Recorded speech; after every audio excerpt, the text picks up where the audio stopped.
Deixa eu ver aqui, então, este relato. Não sei o nome do relato, não tem nome. Enfim. Meu nome é fulana de tal e o da minha irmã é ciclana de tal. E eu vou contar um relato pra você. Tá. Ana, eu vou fazer um relato. Eu vou contar um relato, né, que aconteceu aí próximo a vocês, na cidade de Ibirá. Ó, Ibirá, aqui perto mesmo. Quando isso aconteceu, eu estava recém-separada do meu primeiro marido e uma amiga minha também tinha acabado de se separar. Claro que estávamos em ritmo de balada total. Certo dia, e por acaso ou não, era uma sexta-feira 13. Nos encontramos por acaso e começamos a tomar todas. Daí ela me convidou para sairmos. Larguei meu carro na casa dela e fomos na D20 dela, agitar Ibirá. Vamos agitar Ibirá hoje, que hoje nós tá sorteira. Enfim. Então, para explicar e as pessoas entenderem, nós estávamos nos Termas, que é distante aí 6 quilômetros da cidade propriamente dita. Começa, Ana, que colocamos garrafas de cervejas dentro do carro. Sei que foi total falta de juízo e hoje não fazemos mais isso. Fomos rindo muito, cantando, música no último volume e a cerveja era tomada como se fosse água. Para nos sentirmos as poderosas, resolvemos desafiar e fomos para frente do cemitério da cidade. Bêbada é uma bosta mesmo. Imagina a cena, 2 malucas, vestidas, maquiadas para o crime, bebendo, cantando e uma querendo ser mais que a outra. Mulherada. Bom, o cemitério estava fechado. Ela parou o mais próximo possível e você sabe que a D20 é uma caminhonete alta. Eu dizia pro cemitério: vocês aí dentro, quer tomar cerveja? Ela ria de se contorcer e eu dizia: gente mal educada, eu oferecendo cerveja gelada e ninguém me responde? Daí, nós duas descemos do carro e fomos pro portão do cemitério. E eu falei: bom, vocês não respondem, mas eu sou boazinha e vou dar uma cerveja pra vocês. Ana, peguei uma garrafa de cerveja pelo gargalo e joguei a cerveja por cima do portão. Entramos no carro e saímos de lá rindo muito. Tudo bem, tudo em ordem, beleza. Passou-se alguns dias e então as coisas começaram a acontecer. Eu perdia o sono e quando conseguia dormir, acordava assustada e totalmente suada. Numa dessas noites, sonhei com muitos bestiais sentados ao redor de uma mesa tomando cerveja e eles ofereciam para outras pessoas que não estavam lá. Um deles ria muito e queria abraçar alguém. Gritava que estava só e que ia tomar cerveja sim. Mas que tem pessoas que não sabem esperar. Muito estranho. Um pesadelo e tanto. Bom, passou o pesadelo e eu fui passear. Esses passeios à toa, sabe? Que a gente resolve de última hora. Peguei o carro e fui comprar doce em Engenheiro Schmidt. Claro, Engenheiro Schmidt é a cidade do doce aí. Dos doce de abóbora, doce de coco, doce de tudo mais. Enfim. Ana, passei em frente ao bar que eu nunca tinha ido e era o mesmo que eu vi no pesadelo. Eu aprendi a lição. Nunca mais fiz isso. Ainda por cima, pedi missa para aqueles seres que vi no meu sonho e fui no cemitério pedir perdão. Agora, vê só a capacidade da tonta aqui, né? Depois disso, estudei muito sobre espiritualidade e não me conformo como eu fui idiota. Mas a lição serviu. Ana, isso é verdade. E nesse relato não há nomes. Pode contar sem o menor problema. Não tem nem quando aconteceu. E faz tempo, viu? Beijos. Certo, obrigada. O Rabinho tá sonhando. Tá tendo pesadelo.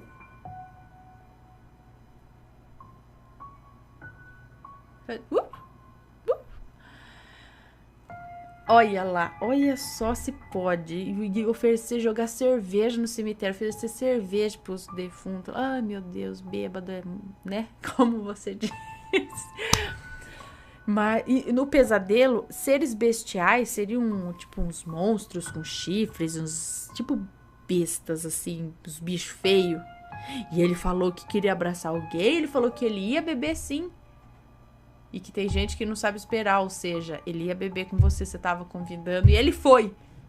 E foi num bar que ela nunca tinha ido na vida e ela passou na frente daquele bar no Engenheiro Schmidt. Que coisa! Legal.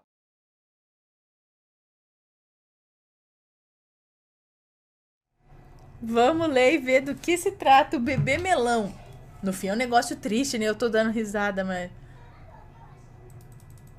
Bebê melão. Deixa eu pôr música.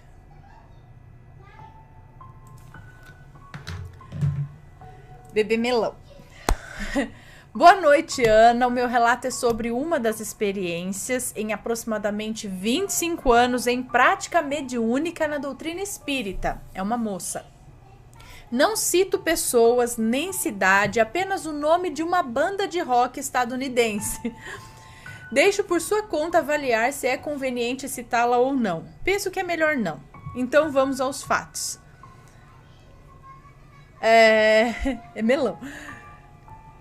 Eu gosto de música americana desde que me entendo por gente. Rock, especialmente. Lembro que desde 10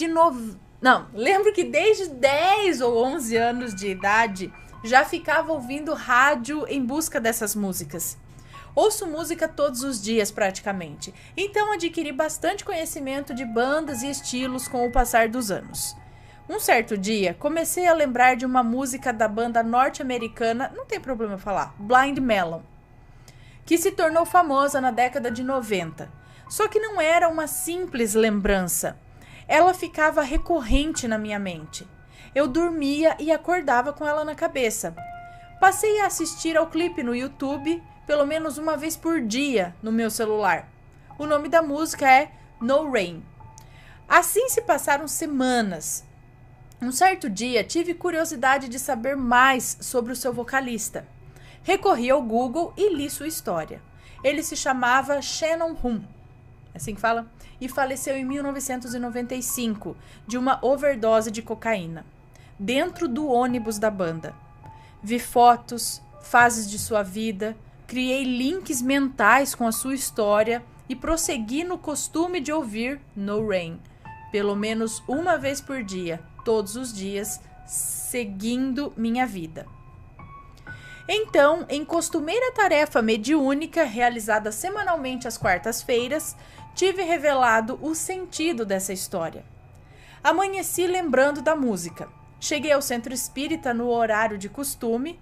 Ao se iniciar a reunião de assistência aos espíritos necessitados de esclarecimento, que se manifestariam pelos médiuns disponíveis, comecei a ouvir insistentemente a música No Rain o tempo todo martelando na minha mente. Lembrava aquela cena do filme Ghost, quando o Sam, ou não sei se é o Sam, ficava cantando a música dos elefantes no ouvido da médium, até ela dar atenção à sua história. Pensei então, por que isso aqui e agora? Não é lugar! Mas esse pensamento foi apenas uma fração de segundos. Imediatamente entendi que era o link necessário para puxar o espírito do rapaz, líder e vocalista da banda. Então o vi sentado à mesa. Foi amparado pelos mentores espirituais, limpo e desintoxicado dos miasmas deixados pelas drogas em seu perispírito, para ser encaminhado e prosseguir bem na vida espiritual. Entendi que podemos fazer links com qualquer criatura, assim como fazemos por meio da internet com qualquer local do planeta. Esse fato aconteceu no dia 9 de maio de 2018. A partir daí, perdi completamente o hábito de ouvir No Rain.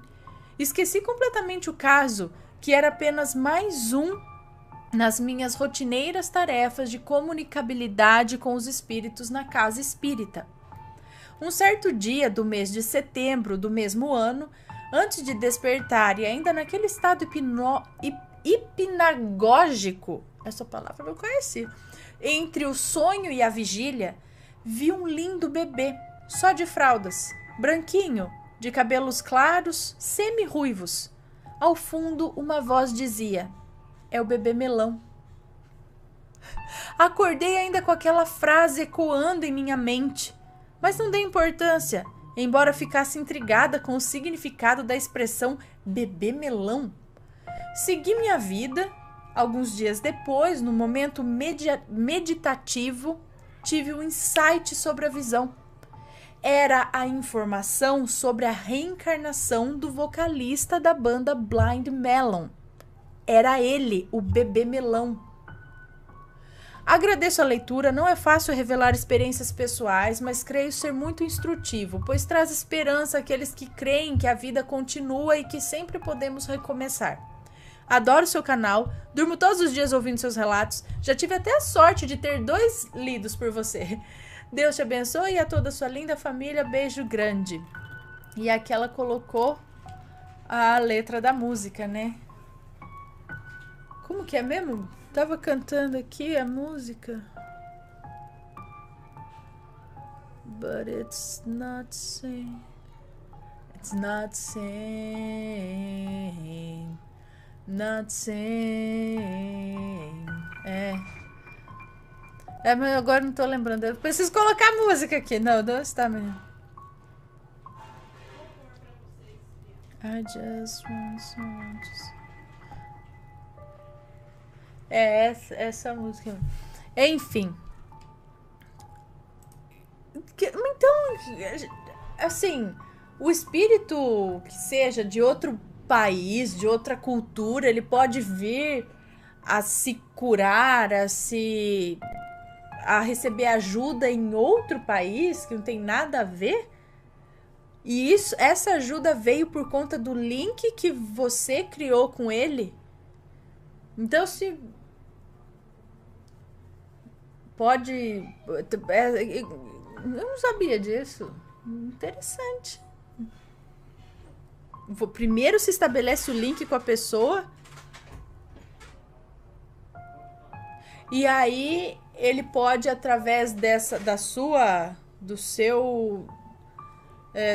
mente ligada a ele, vir pra cá, pra perto de você, e ali ele pode ser tratado. É isso? Legal. Muito bom. Que bom que deu tudo certo pra ele também, então. Vamos lá, então. Mas você não sabe aonde reencarnou.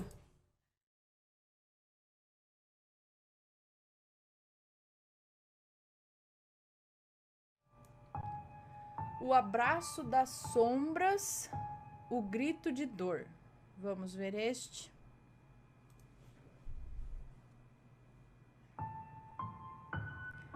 Pessoal, este vai ser o último da noite, ok? A menos que tenha vários likes. Se tiver aqui, ó, se chegarmos a 1000 likes, eu conto mais um. Senão a gente encerra por hoje, ok? O abraço das sombras, o grito de dor. Olá, Ana, meu nome é Fulana e gostaria de compartilhar esse meu relato com vocês. Não irei mudar os nomes e nem o local. Deixarei nossos nomes mesmo e o local também, mas eu não vou falar, gente. Eu falo pro bem de vocês. Não deixem os nomes, pro bem de vocês e pro nosso. Não vou falar nomes aqui.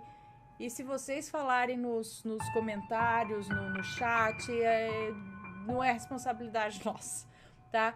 Porque hoje, é o que eu sempre digo, hoje tá tudo bem, pode falar o nome. Aí a hora que vem um comentário, alguma coisa, não gostei do que, não sei o que, aí pede pra tirar, pede pra não sei o que. E comentário tem, de todo tipo, né? Tá cheio de gente aí que não tá nem aí com a paçoca, né? Pessoas que não tem classe nenhuma. E, né? Uns bambambam da internet, sabe? Que acham que pode julgar todo mundo e não sei o quê, né? Uns experts nos assuntos que... Então, sempre tem. Então, é melhor não falar o nome, pelo menos isso. A gente só quer saber da história. Não quero saber se foi com fulano, com Beltrano, tá? Então, sempre troquem os nomes, por favor.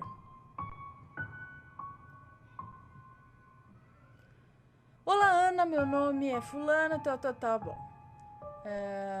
Sou do Rio de Janeiro. Há alguns anos conheci uma menina que reside no estado de São Paulo. através das redes sociais, no ano de 2013. Ainda estamos juntas até o momento em que escrevo esse relato, mas demorou um pouco para que nos víssemos pela primeira vez.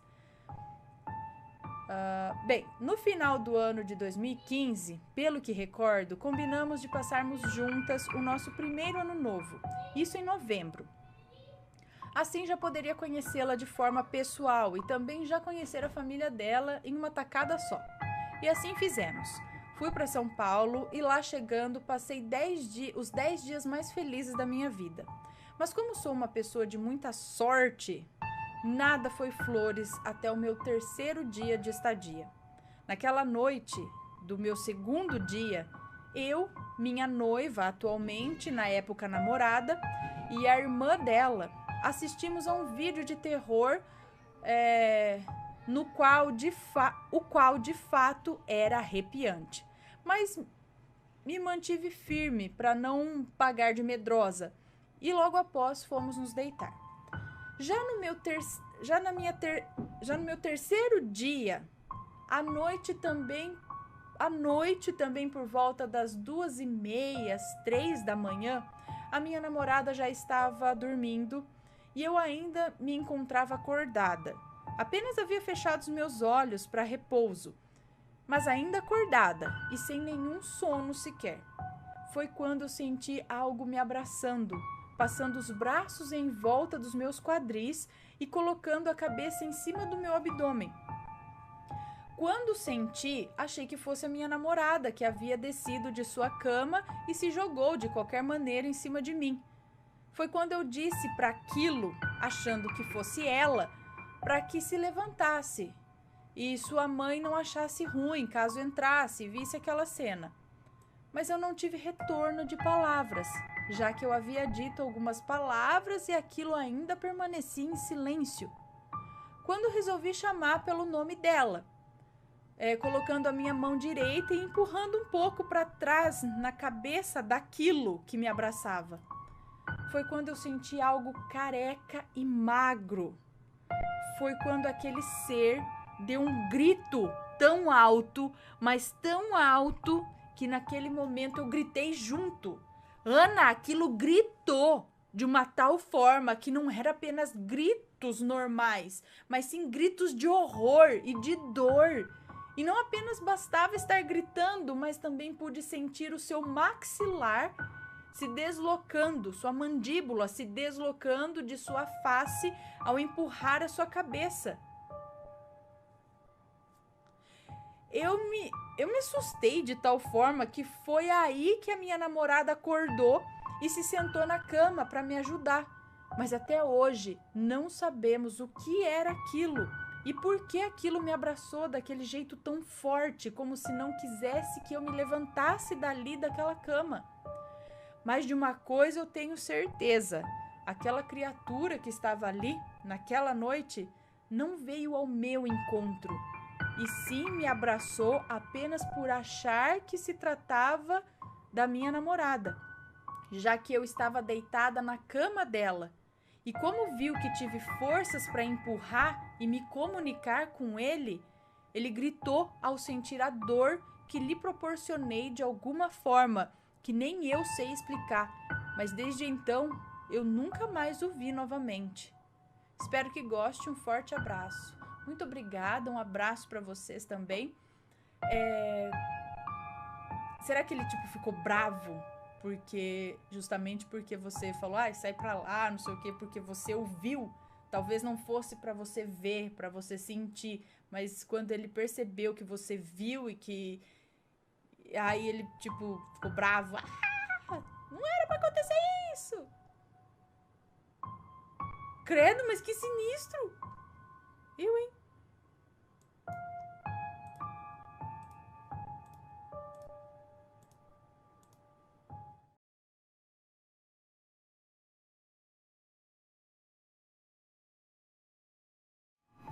Minha mãe foi salva por um espírito. Vamos procurar.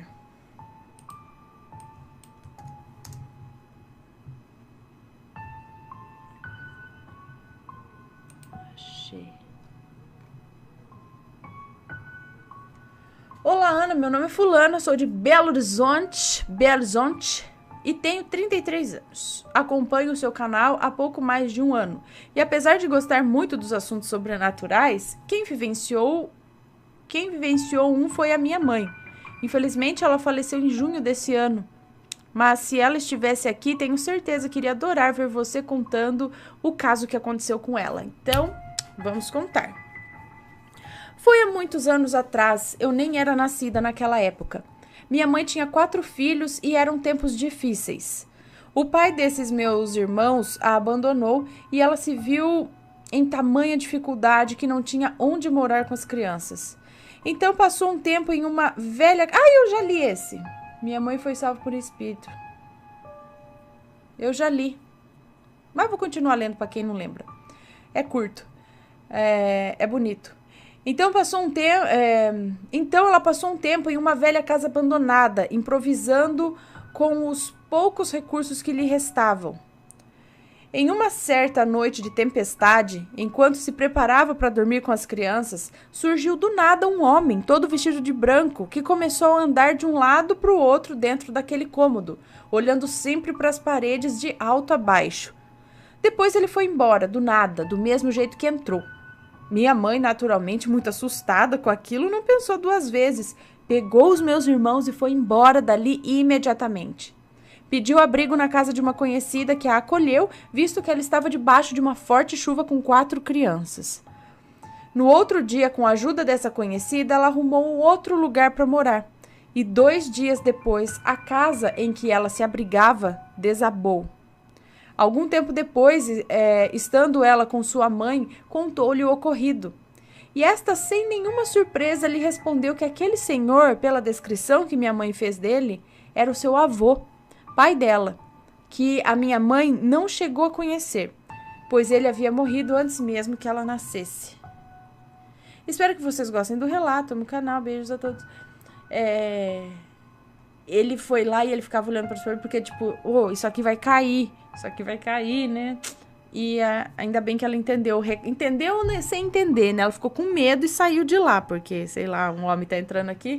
E isso foi a salvação, porque ela poderia estar com as crianças lá e o negócio desabar em cima de todo mundo, não é mesmo? Então, esse eu já tinha lido. Um outro dia.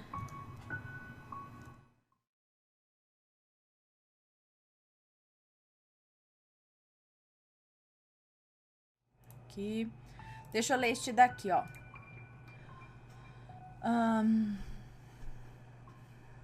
É da mesma pessoa, tá? Noite romântica fracassada.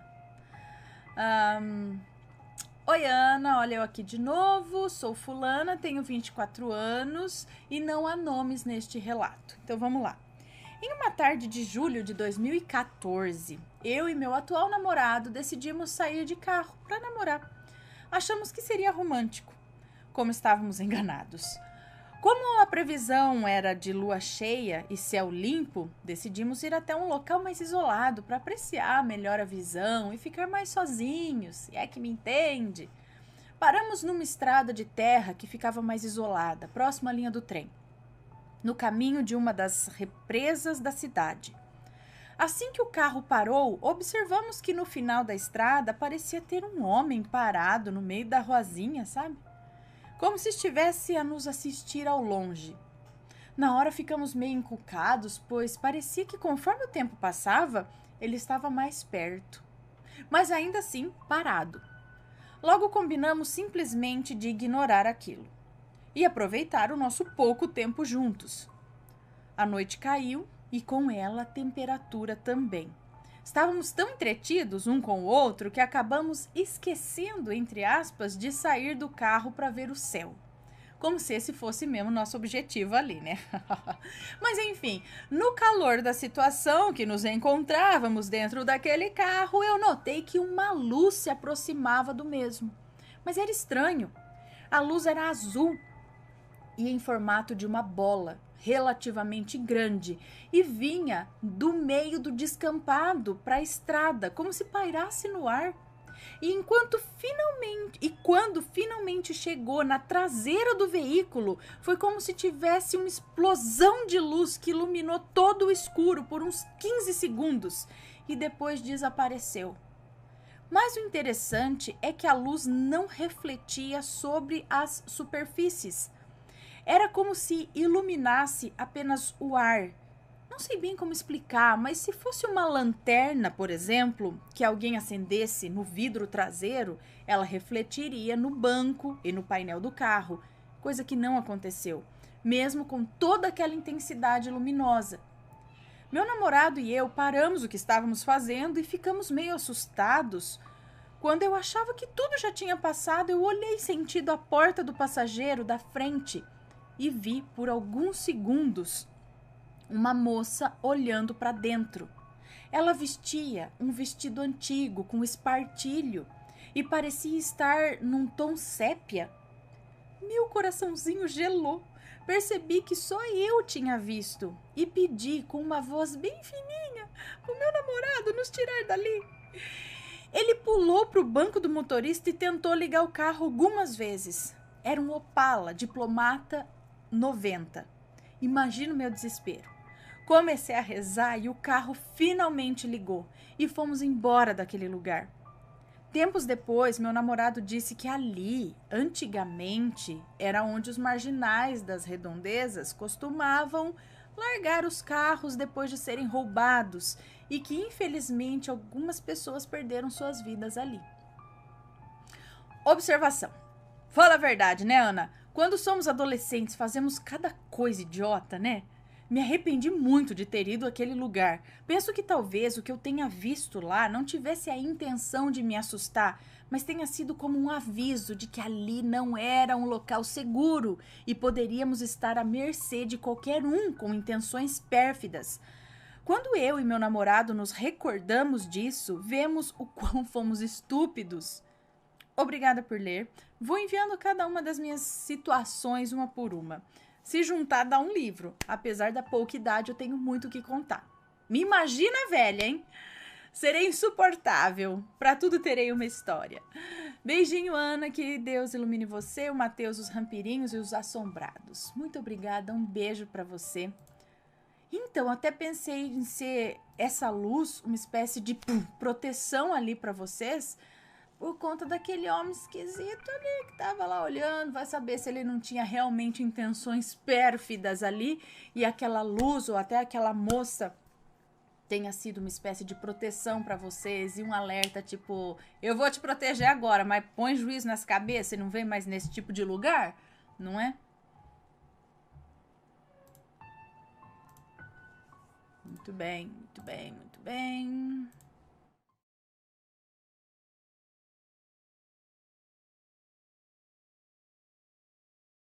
O livro de São Cipriano, próximo relato, né? Mais um aqui. É um moço que nos conta também. Marcelo ficava horas em frente ao PC. E como qualquer pessoa normal, usava redes sociais, baixava músicas, filmes, pesquisava o que era do seu interesse, etc. Em uma manhã, de um dia como outro qualquer, ele pesquisou algo diferente de tudo que já tinha visto. Então digitou no Google magia negra.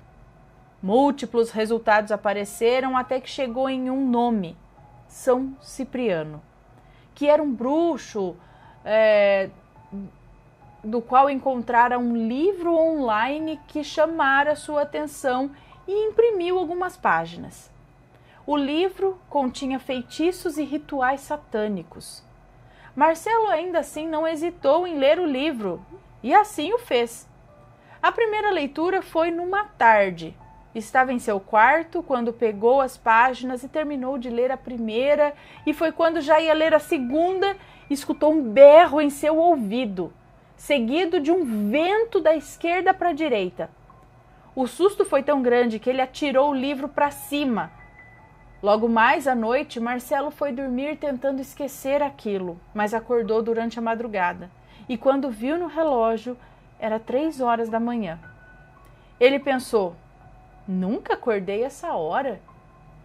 Ele se dirigiu ao banheiro e sentiu uma presença que o fez voltar imediatamente. Já estava em seu quarto, e foi quando ouviu alguém bater forte na porta do quarto.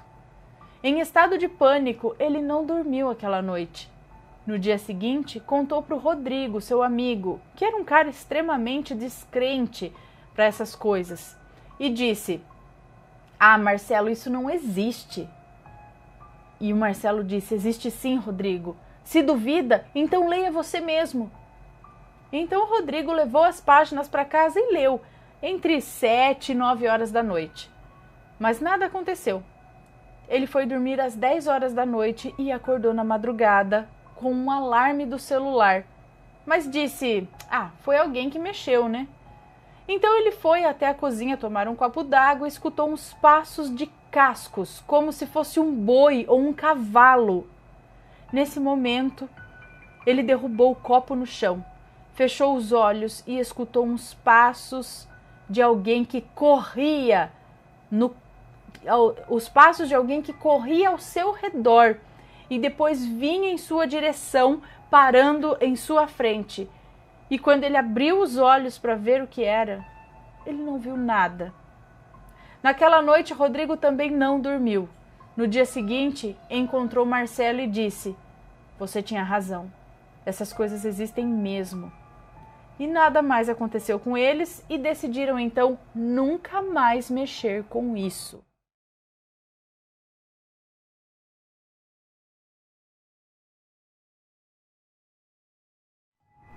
E vamos começar o relato. O relato de hoje é Prazer, Maria Catarina. Ai, esses prazeres, já tô vendo que quem contou relato... Será que é uma Maria Catarina que contou relato? Meu Deus, estou com medo. Mas vamos lá. Olá, é uma moça.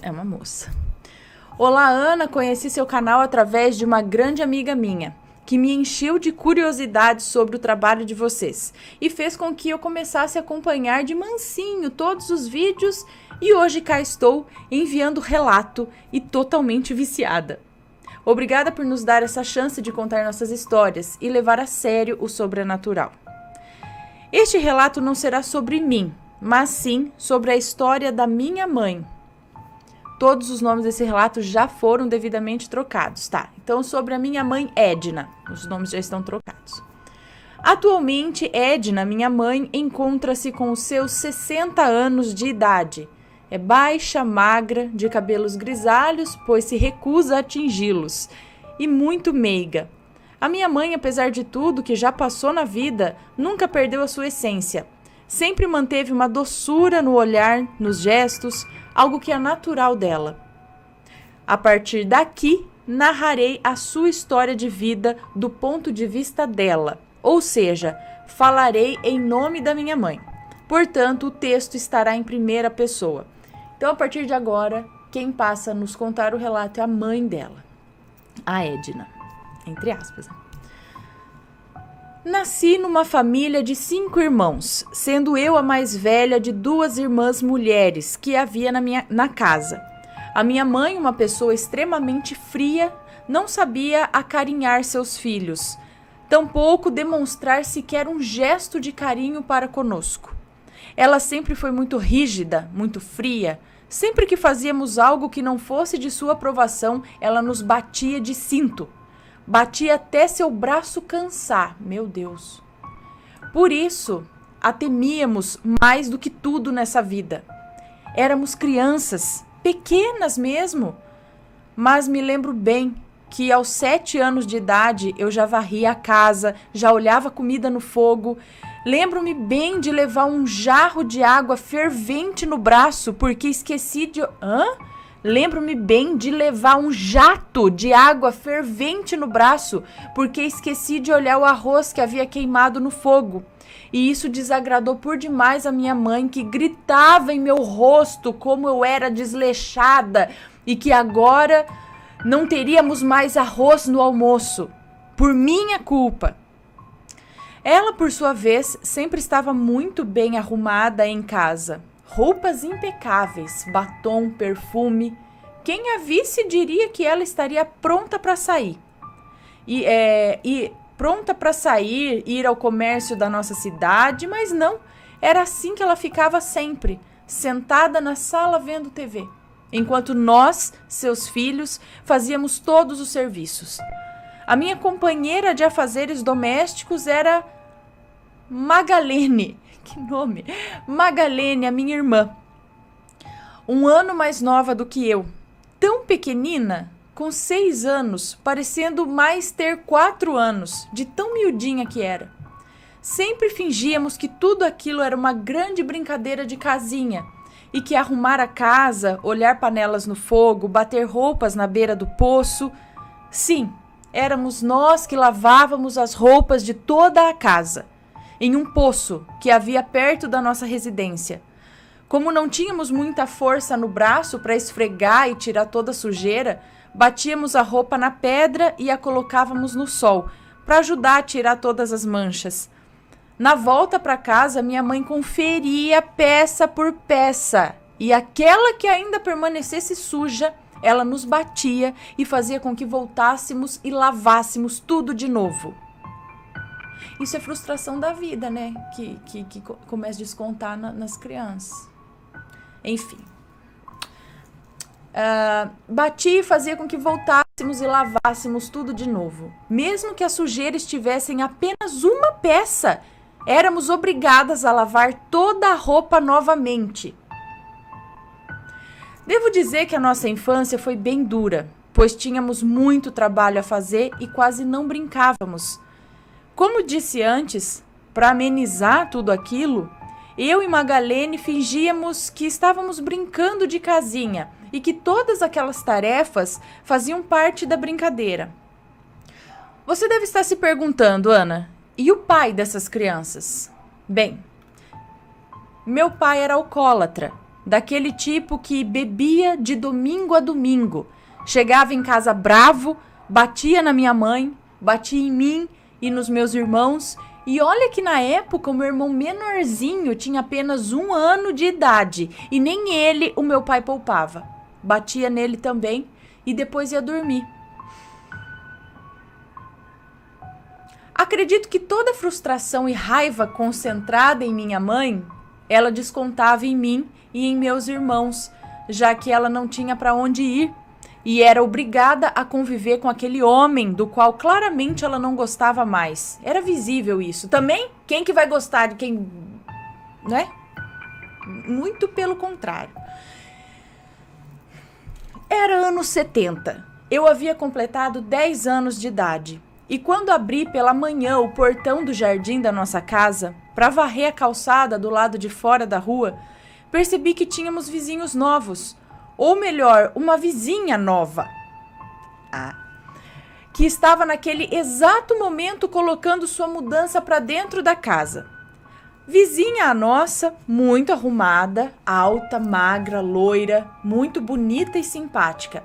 Ela veio logo ao meu encontro, estendendo a mão e dizendo que seríamos vizinhas e que eu estava convidada para visitá-la sempre que quisesse.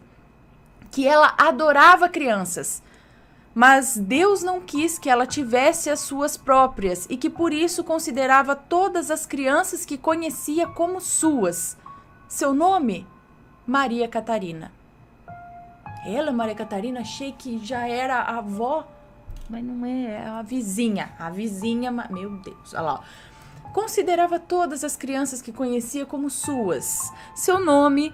Maria Catarina. Em menos de 1 mês de mudança, Maria Catarina e minha mãe tornaram-se melhores amigas de infância. Sempre juntas, sempre rindo, fumando e bebendo, logicamente na ausência do meu pai, né? Eles se reuniam em nossa casa enquanto eu e minha irmã Magalene, que agora tinha 9 anos, a servíamos de tudo e ainda dávamos conta das tarefas domésticas da casa. Sim, porque a minha mãe agora não fazia outra coisa a não ser papear com a Maria Catarina, que se mostrou bem simpática no início da aproximação conosco, mas que depois, com o passar do tempo, foi ficando até bem pior que a minha mãe, chegando até a me bater no rosto porque não aprovou o modo como a respondi quando ela havia me perguntado se eu tinha terminado todas as tarefas na cozinha. Meu, isso parece coisa de filme que a gente assiste. É difícil imaginar que isso existe na realidade, né? Enfim. Tudo isso com a aprovação e concordância total da minha mãe, devo ser bem clara. Era como se ela tivesse controle sobre a minha mãe, pois tudo que ela aconselhava minha mãe a fazer, esta simplesmente obedecia. Em menos de um ano de convivência, Maria Catarina, que se dizia viúva, não saía de nossa casa. Amanhecia e anoitecia, fofocando, cochichando, bebendo e se metendo em tudo referente à nossa casa, às nossas vidas, à minha educação e a dos meus irmãos. Era como se ela não tivesse moradia própria. A nossa casa era dela agora, e a minha mãe era um boneco de ventríloco nas mãos dela. Era isso que me parecia. Certo dia, quando subi para arrumar o quarto dos meus pais, a flagrei nua, sentada em meio a várias velas acesas em forma de círculo no chão. E na cama, a minha mãe, sem ver nada, dormia profundamente. E antes que ela percebesse a minha presença, eu notei que ela cochichava algo, rodeando e passando o dedo sobre o batom. Olha, de novo, parece que aquele outro caso lá rodeando e passando o dedo sobre o batom e o perfume que a minha mãe usava. Quando ela finalmente notou a minha presença ali, ela não se levantou ou tentou se cobrir, muito pelo contrário. Ela virou-se de frente para mim, sentada no chão mesmo, e eu ali parada na soleira da porta, paralisada. Vi quando ela, pois Maria Catarina abriu as pernas lentamente e começou a se acariciar ali e tudo mais na minha frente com o batom da minha mãe.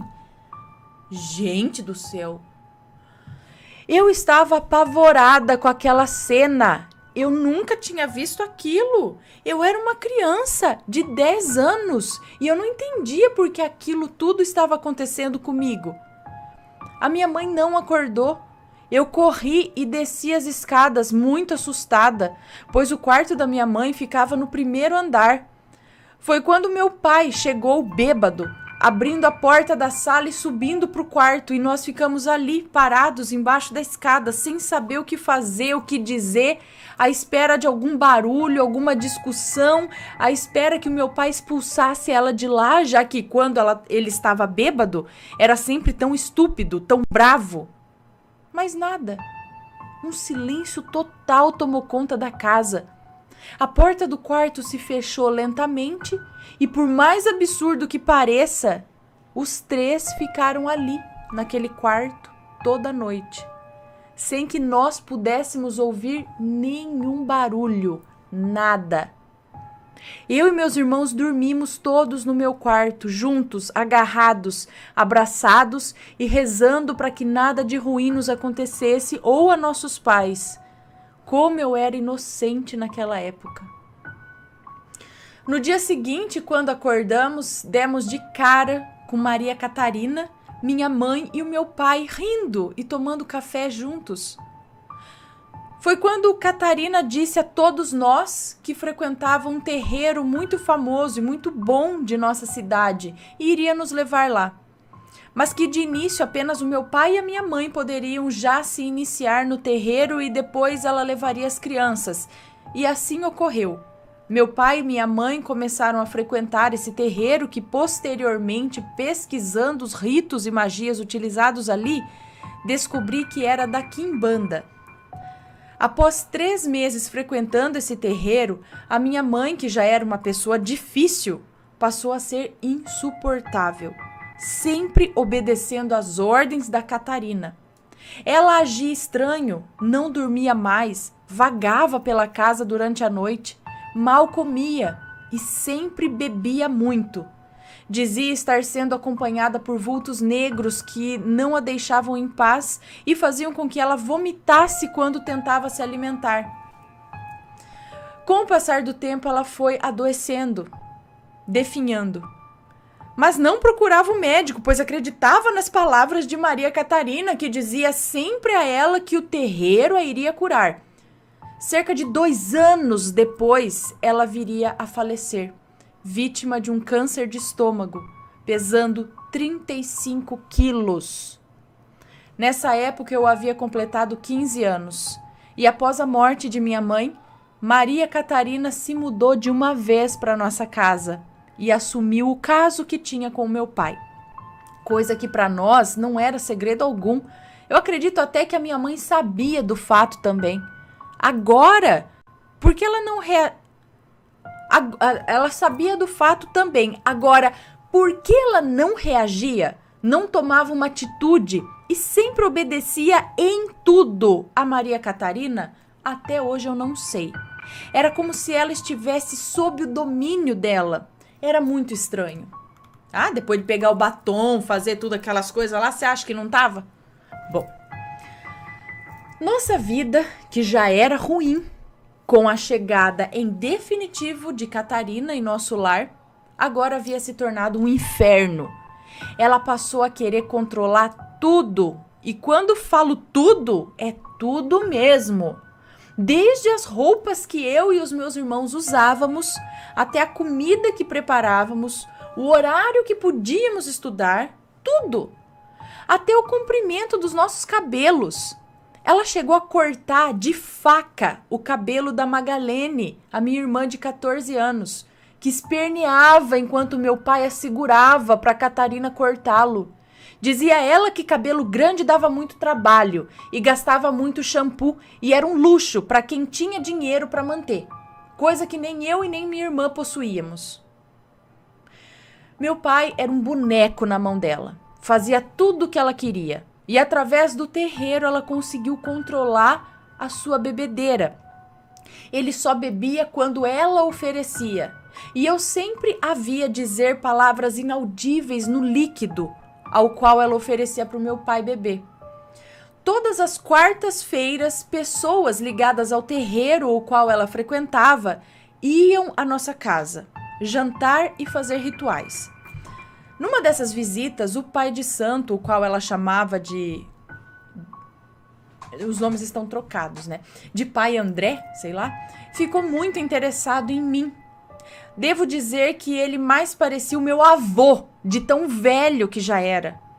E ela cinicamente disse: pai André, a menina aqui é moça, nunca namorou, só vive dentro de casa. Se você quiser, faço com que ela seja sua. Aquilo me fez tremer dos pés à cabeça. E daquele dia em diante, nunca mais bebi nem comi nada que ela me oferecesse. Assim como alertei a todos os meus irmãos menores que eu. Vendo que eu a estava evitando e evitando os seus feitiços e suas comidas batizadas, Catarina começou a me perseguir, contar mentiras sobre mim ao meu pai, para que ele me batesse. Ela chegou até a preparar um chicote que é feito com o rabo ressecado do boi, que resseca e fica igual ao galho seco e bem duro. Chamamos aqui de chicote de boi, para que o meu pai me punisse com esse chicote, sempre que ela contasse algo que eu havia feito que ela não aprovava. Eu vivia marcada, roxa e com muita raiva dela. Quantas e quantas noites não desejei enforcá-la dormindo? Eu imagino, eu já tô desejando aqui, né? Lá, depois falava, tem sombra, tem mesmo, porque a vontade que a gente tem de forcar um troço desse não é brincadeira, então eu te entendo. Até que um dia, o gatinho, a minha única alegria na vida, eu o havia pego na rua e criava ele com o amor do qual eu nunca recebi. O amava profundamente, ele era o meu xodó e da Magalene. Sempre que a Catarina o via dentro de casa, o enxotava aos pontapés, xingando e gritando com o pobrezinho. Nesse dia o meu gatinho sumiu. Chamei ele como de costume para dar o seu jantar e nada. Imaginava que ele havia fugido com medo da bruxa machucar ele aos chutes. Ledo engano. 4 dias depois, ao investigar um mau cheiro que vinha do meu quarto, eu descobri que o fedor vinha de cima do meu guarda-roupas. Coloquei a cadeira para investigar, já que ele era bem alto, E a cena que eu vi até hoje me causa calafrios. O meu gato estava com a boca costurada com uma linha vermelha. No lugar dos olhos, 2 buracos profundos. O seu ventre estava aberto e dentro dele velas coloridas. E nas velas estava escrito na lateral de cada uma o meu nome e o dos meus irmãos. Todas as 4 patinhas do bichano foram decepadas. Eu comecei a gritar quando eu vi aquilo. Eu gritava histericamente.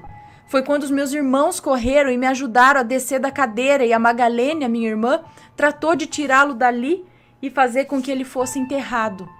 Foi ela. Eu tinha certeza que havia sido ela. Tamanho era o olhar de felicidade e satisfação enquanto ela ouvia os meus irmãos contarem ao meu pai o estado em que encontraram o gato. Tempos depois, ela voltou a sua atenção para minha irmã Magalene, que de certa forma ainda era muito ingênua. Começou a paparicá-la, comprar coisas para ela, enchê-la de bijuterias, elogiá-la. Sempre que saía, a levava consigo. E eu sempre pedia para que a minha irmã tivesse muito cuidado com ela, que ela não era uma boa pessoa. Mas a minha irmã, talvez em sua inocência, acreditava que ela queria se redimir, se aproximar e estava disposta a dar uma chance. Que grande engano! Com o tempo, ela convenceu a minha irmã a frequentar o terreiro o qual ela e o meu pai frequentavam. A minha irmã aceitou e passou a ir sempre acompanhada por Catarina. Lembram do pai de Santo André? De Santo André. Pai de Santo André. Lembram do pai de Santo André? Pois bem, certo dia Catarina levou a minha irmã até ele, com a desculpa de que Magalene estava com um terrível encosto e que somente o pai André poderia salvá-la de tal. Nesse dia, depois que ambas chegaram em casa, eu vi a minha irmã chorando, suja de sangue. Eu vi a minha irmã chorando, suja de sangue, correr para o banheiro e passou horas lá dentro. Em seguida, trancou-se em seu quarto e ficou dias lá, saindo apenas para se alimentar e voltava em seguida. Isso durou por dias. Tempos depois, após tentar muito arrancar dela o que havia acontecido no terreiro, ela me contou que foi abusada pelo pai de santo, que ele e Catarina fizeram ela beber um líquido que cheirava muito a álcool, mas que eles juraram que não era bebida alcoólica, mas sim um passe. E assim, meio zonza, ela foi obrigada por ambos a se despir e lá ele abusou dela, com a desculpa que estaria salvando sua alma dos encostos malignos. Uma menina de 14 anos. Devo lembrar a todos. Era essa a idade que ela tinha quando foi violentada por ambos. Deu polícia aí? Tinha, porque isso aí não acontece com uma pessoa só, não. Provavelmente isso foi feito com várias. Tem coisa que nem dá vontade de chegar até a polícia. Tem coisa que dá vontade de resolver ali mesmo, não dá? Então, vamos ficar quieta, vamos ler. Eu não suportei. Quando meu pai chegou, eu contei tudo pra ele. Pedi pra ir até o quarto ver o estado que a Magalene estava. E sabe o que ele me disse? Catarina já havia me alertado sobre essa mentira que você ia inventar, sua cobra. Você não agradece por termos uma pessoa tão boa cuidando de nós? Como pode ser tão ingrata com alguém que lhe trata como filha e só quer o seu bem e o da sua irmã? Magalene estava indo por vontade própria ao terreiro. Eu vi. E se você não se dá bem com Catarina, deixe seus irmãos se entenderem com ela. Eu tô percebendo esse seu jogo. Você quer pôr todos contra Maria Catarina, mas não irá conseguir. Ana, eu fiquei sem chão. Meu pai não acreditava em mim. E a cada dia, Catarina dominava mais e mais a casa. Meus irmãos e meu pai. Magalene adquiriu uma depressão profunda, mal saía do quarto. Meses se passaram, sua menstruação atrasou.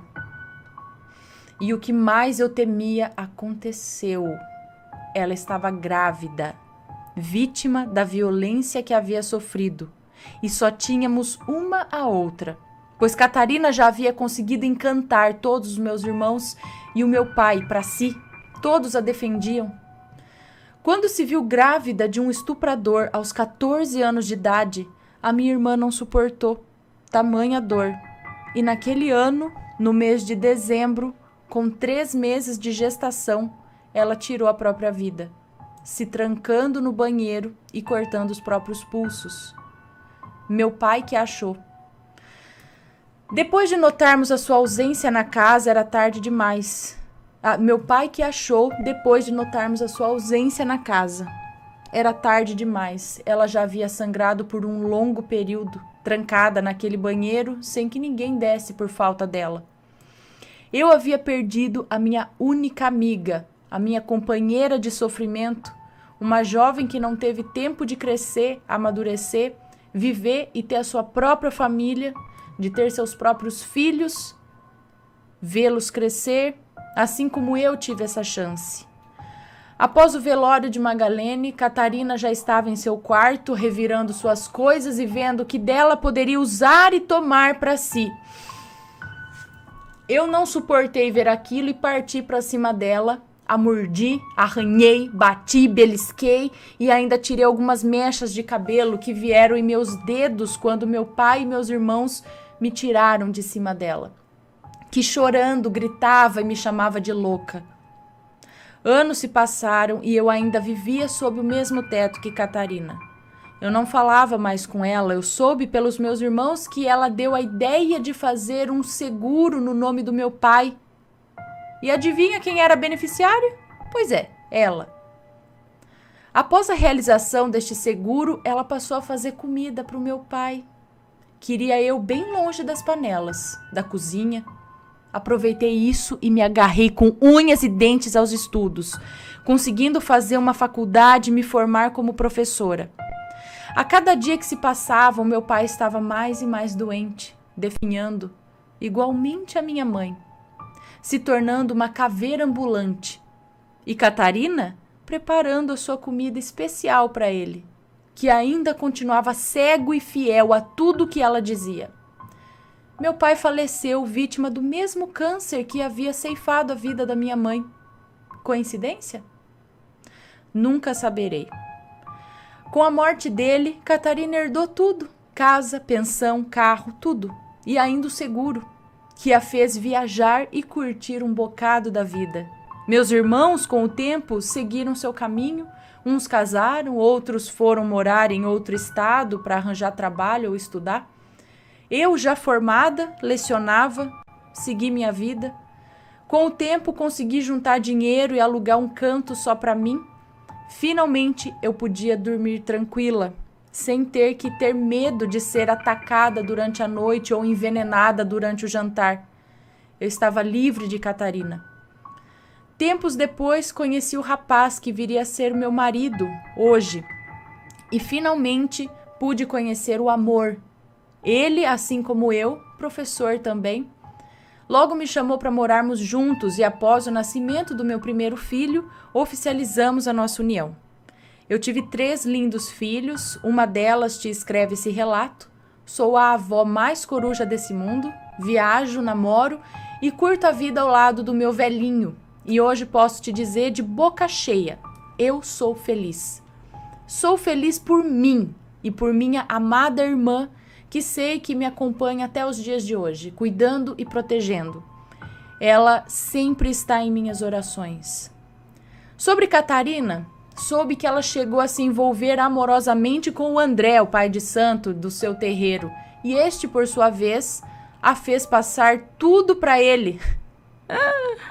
Casa, carro, inclusive a fez fazer altos empréstimos em seu nome. Tudo para dar do bom e do melhor para ele, que a viciou em heroína e depois a largou na rua sem nada.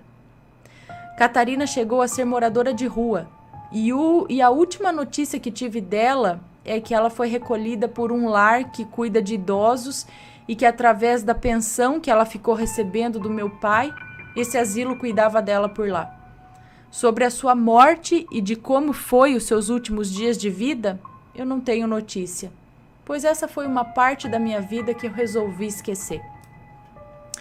Sobre a casa que morei e o pai de santo, André, eu soube que energias muito negativas até os dias de hoje rondam por aquela casa e que antes de morrer, o André chegou a relatar ataques físicos de espíritos a ele por lá. Nada que ele não tenha merecido, não é mesmo? Termino esse relato dizendo a todos vocês, quando você é bom na essência e tem Deus no coração, nada te contamina. Eu vivi cercada de ódio, de mágoa e erros. E sabe em que isso me afetou? Em nada. Me fez apenas ver como eu não gostaria de ser. Me ensinou a fazer o bem e ser boa, porque tudo volta. Lembrem disso, tudo volta. Sejam felizes. Que Deus abençoe a sua linda família, Ana, com todo o respeito de uma senhora de 60 anos de idade. O seu esposo está um pão depois que emagreceu. Você está um pitel de linda, Aninha, combinam muito. Se amem, creiam em Deus e sejam felizes. Muita paz, muita luz em suas vidas. Deus os abençoe. Amém. Obrigada por ler meu relato. Cara, eu acho que esse devia ser o 666, né? Não é 666. Esse aqui é, apesar de tudo, tem um final bom. Por quê? Não sei, mas... Olha, eu acho que eu, nesse caso, eu talvez teria me tornado uma assassina também. Não sei, só digo. Porque, cara, tinha tudo pra ser uma revoltada, né? Acabar com a vida dos outros e né? E a dela também. Tipo, não tem mais nada a perder. Revenge, sabe? Mas não, admiro um espírito muito evoluído. Nessas horas eu penso que o meu espírito não é muito evoluído, não. Porque a vontade que dá é de acabar com a pessoa no dente. Pedaço por pedaço. Talvez mastigar, engolir. Ah, meu Deus, Ana, como você é má. Sim. Sim, nessas horas eu acho que eu me torno outra Maria Catarina. Pessoa, parabéns pra você. Um espírito evoluído, passou por tudo isso e conseguiu tocar a vida. Fica a dica aí pras pessoas, né? É que, né, não sei. Meu Deus, parabéns.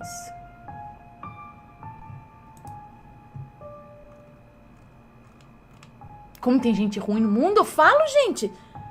Eu tô pareceu um espírito pra mim aqui.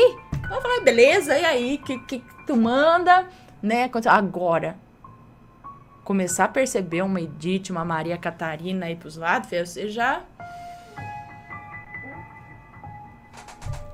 E aí? Vou pôr aqui, cupom de desconto. Vocês preferem encontrar o capeta ou uma Maria Catarina, né? Acho que o capeta vai ganhar. Ai. Deixa eu dar um beijinho aqui na galera.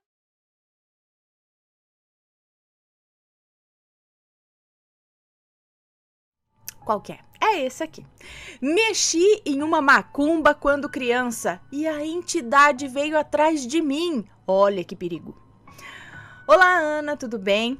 Venho hoje mais uma vez te contar algo que me aconteceu quando criança. Na época eu tinha uns 9 anos. Todos os nomes estão trocados, beleza. Bom, eu era uma menina muito inocente. É uma moça, então, que nos conta. Eu era uma menina muito inocente, bobinha de tudo, só queria saber de brincar com as minhas bonecas e vivia no mundo da lua.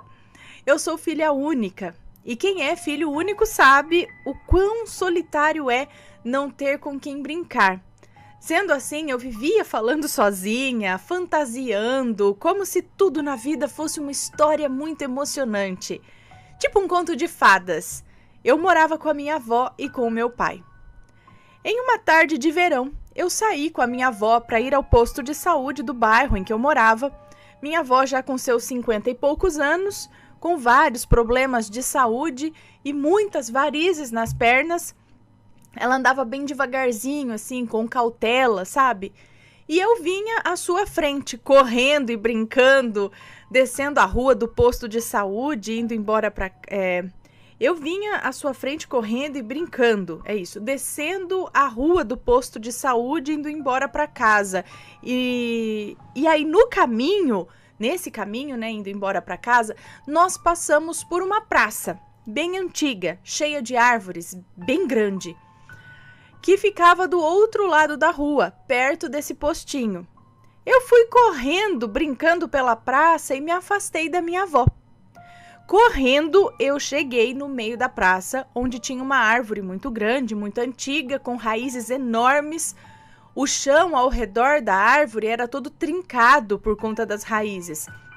E eu dei a volta na árvore e vi que no chão tinha uma cesta. E muitas coisas ao redor dessa cesta. Tava tudo sujo, assim, sabe? Uma bagunça. Tinha vinho, cigarros, velas, uma galinha preta morta com o sangue seco no chão. Tinha farofa esparramada em todo lugar, muitas formigas andando pela comida, tinha também cartas de tarô. E bem no meio de tudo, tinha a foto de um casal.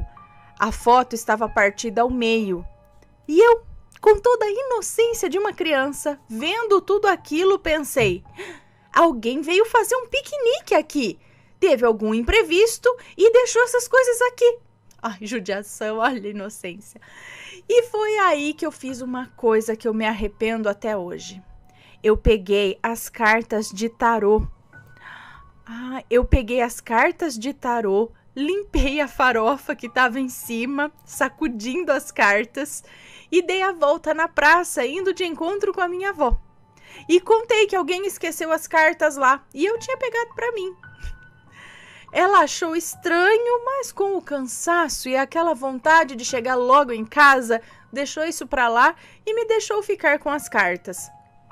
Eu passei dias brincando com aquilo.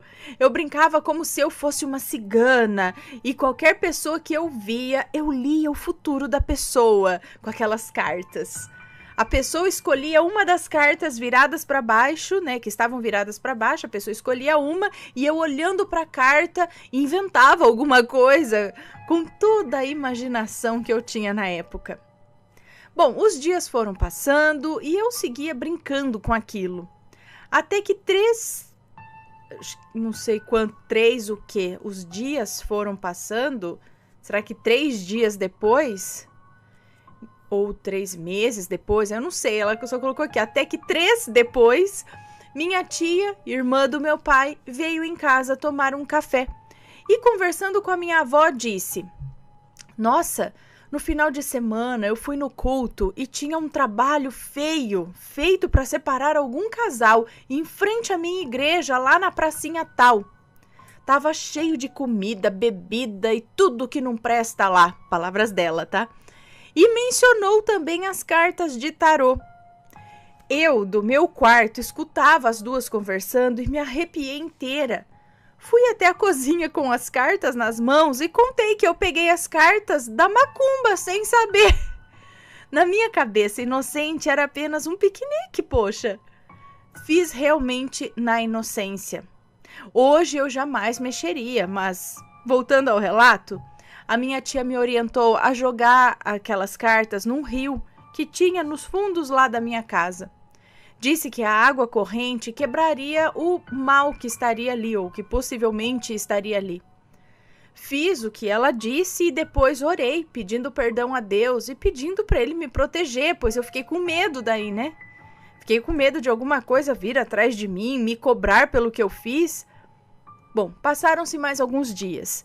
Eu estava sozinha em casa, meu pai estava trabalhando e minha avó, acho que era 3 dias depois, eu acho.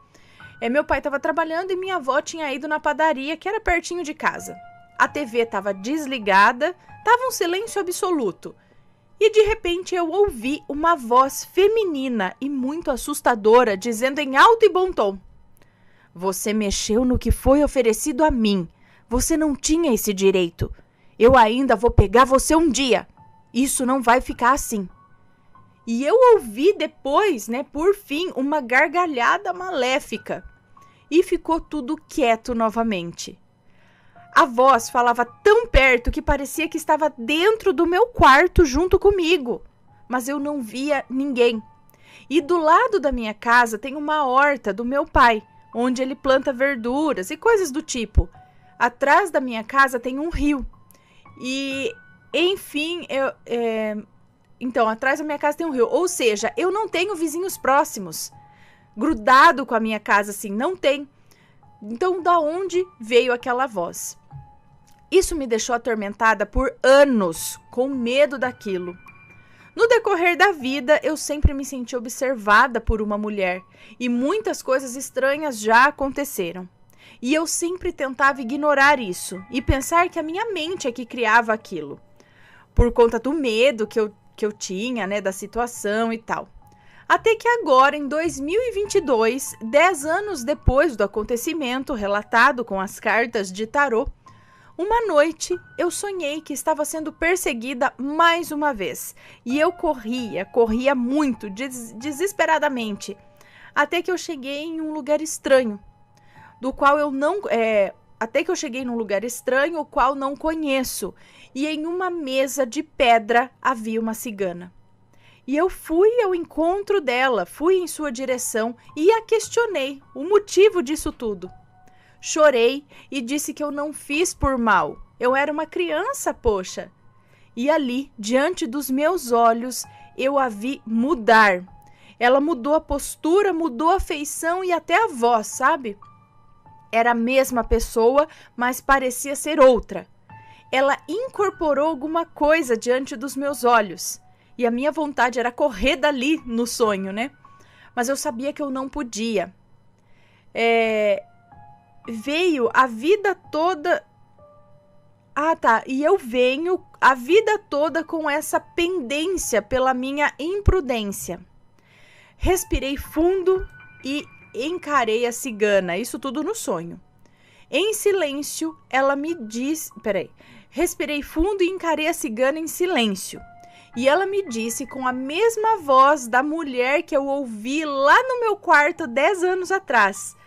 Ela disse que uma vida havia sido prometida a ela e eu impedi que ela levasse o que lhe foi dado por direito, ou o que era dela por direito. Sendo assim, ela levaria a minha vida no lugar. Eu pedi perdão, eu chorei no sonho e ela simplesmente deu uma gargalhada e desincorporou sem nem ao menos me responder ou se despedir, sei lá. Nesse momento eu acordei, suando e muito ofegante. Me senti observada no meu quarto e hoje eu sou casada, tenho um filho de 1 aninho, meu marido estava trabalhando e o meu bebê dormia tranquilo, deitado do meu lado na minha cama de casal. E eu orei e com muito custo voltei a dormir. No outro dia de manhã, mandei mensagem para uma amiga que frequenta um terreiro e contei para ela tudo isso, sobre as cartas de tarô que eu peguei quando era criança e tal, do sonho que eu tive naquela madrugada.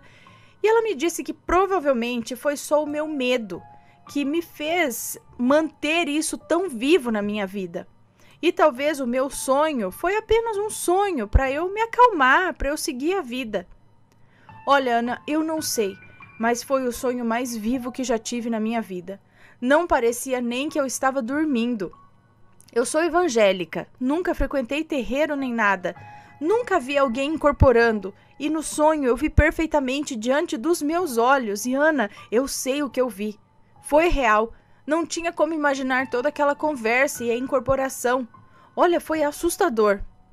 Depois daquele sonho, nunca mais me senti observada e nem assombrada por aquela mulher, como me senti a vida toda. Tudo simplesmente passou, graças a Deus. Olha, gente, se posso dar um conselho, prestem atenção nos seus pequenos, nas suas crianças, tá? Não deixem eles saírem de perto, nem por 1 minuto sequer, porque numa dessas eu arrumei um problemão sem nem saber. E isso tudo podia ter sido evitado, né? Abraço e espero que leia. Um beijo para você, muito obrigada. Eu também acredito que a entidade de bem, ela iria compreender que foi uma criança que fez na inocência. Assim como já vimos outros casos aqui de criança que pegou uma comida de uma oferenda e a entidade falou alguma coisa do tipo, pode levar, pode comer, sabe? porque era uma criança inocente, era uma criança que estava com fome e alguma coisa do tipo.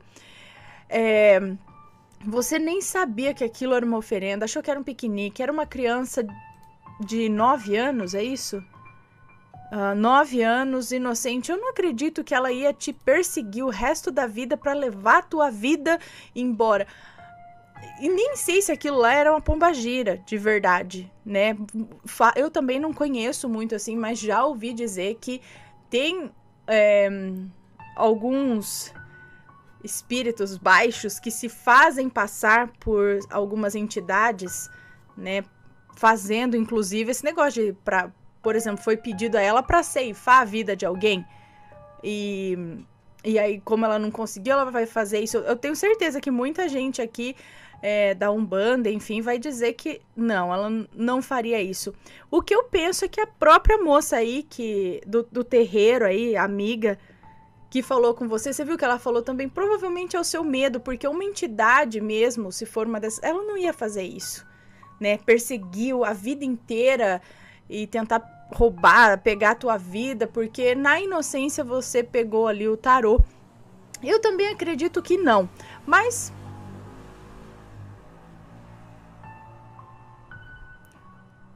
carro, uma moto bem barulhenta. Mas se for para tranquilizar, pode procurar às vezes até algum terreiro mesmo só para conversar, algum lugar sério, sabe? Para conversar, para se tranquilizar, às vezes até com a própria entidade, para conversar com ela, alguma coisa assim, né? Ou alguma, entendeu? Só para te tranquilizar. Mas eu também não acredito que alguma coisa vá te perseguir ou tenha te perseguido. Talvez foi realmente o seu sentimento de culpa e o seu medo por ter mexido naquilo. Porque até então você estava de boa, mas a hora que soube que era um trabalho, aí ficou preocupada pro resto da vida por conta disso. Não vou tirar a sua... Eu também ficaria meio com o pé atrás. Ai, gente, e daí? Se eu fiz, né? Mas acredito que tá tudo certo. Porém, fica a dica aqui. Não é porque ela era uma criança inocente que não sabia o que estava fazendo.